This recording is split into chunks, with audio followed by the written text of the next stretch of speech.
আসসালামু আলাইকুম প্রিয় পোল্ট্রি খামারি ভাই ও বন্ধুরা।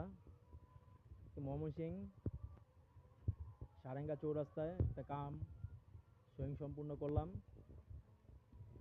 ইনশাল্লাহ কাজটার ফিনিশিং গুণগত মান দেখে ভাইও খুব খুশি।